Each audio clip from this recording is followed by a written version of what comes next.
The story of Joseph. Joseph was only 17 when his life was shattered. Betrayed by his own brothers, sold into slavery, and thrown into prison, his story is one of pain, perseverance, and ultimately redemption. Yet in the darkest valleys, Joseph never lost faith, and in the end, he rose to become the ruler of Egypt, proving that what others meant for harm, God meant for good. The beloved son. Joseph was the beloved son of Jacob, the great patriarch of Israel. His father treasured him more than all his other sons, for Joseph was born to him in his old age through his beloved wife, Rachel. To show his love, Jacob gave Joseph a beautiful coat of many colors.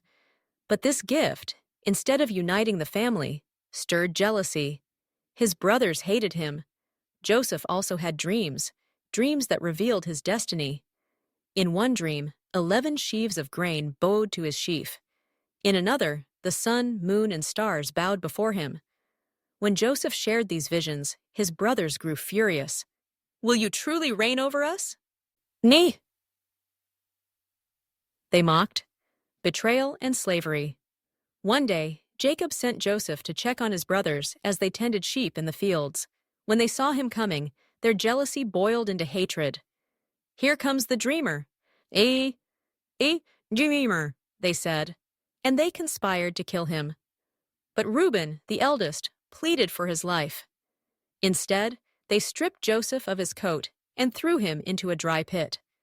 Later, when traders passed by on their way to Egypt, the brothers sold Joseph for 20 pieces of silver, their own flesh and blood, sold as a slave. To hide their crime, they dipped Joseph's coat in goat's blood and showed it to Jacob, who wept bitterly, believing his beloved son was dead.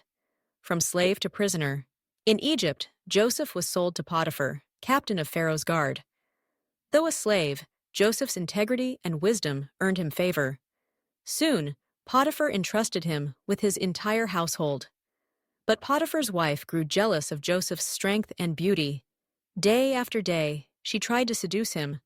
Joseph refused, saying, "How could I do such a wicked thing and sin against God?" One day, when she grabbed his cloak, Joseph fled. But she accused him of attacking her. Potiphar believed the lie, and Joseph was thrown into prison. From the colorful robe of a prince to the darkness of a dungeon, Joseph's journey seemed cursed. Dreams in the darkness. Yet even in prison, Joseph's faith remained unbroken. The jailer soon trusted him with responsibilities. One day, 2 of Pharaoh's servants were imprisoned, the cupbearer and the baker. Each had troubling dreams, and Joseph, by God's wisdom, interpreted them. The cupbearer would be restored to Pharaoh's side, but the baker would be executed. Both came true exactly as Joseph said. Joseph asked the cupbearer to remember him, but once free, he forgot. Joseph remained in prison, abandoned, for 2 long years. From prison to palace. One night, Pharaoh himself was troubled by dreams. In one, 7 fat cows were eaten by 7 thin cows. In another, 7 healthy heads of grain were swallowed by 7 withered ones. None of his wise men could explain. At last, the cupbearer remembered Joseph. He told Pharaoh of the Hebrew prisoner who could interpret dreams. Joseph was summoned from the dungeon, shaved, and brought before the throne. With God's wisdom, Joseph explained, "The dreams are one. 7 years of abundance will be followed by 7 years of famine. God has revealed what he is about to do." Pharaoh was amazed. "Can we find anyone like this man, in whom the Spirit of God dwells?" And so, Pharaoh placed Joseph as second in command over all Egypt. From prisoner to prime minister, Joseph now wore robes of authority, riding in Pharaoh's chariot. The reunion.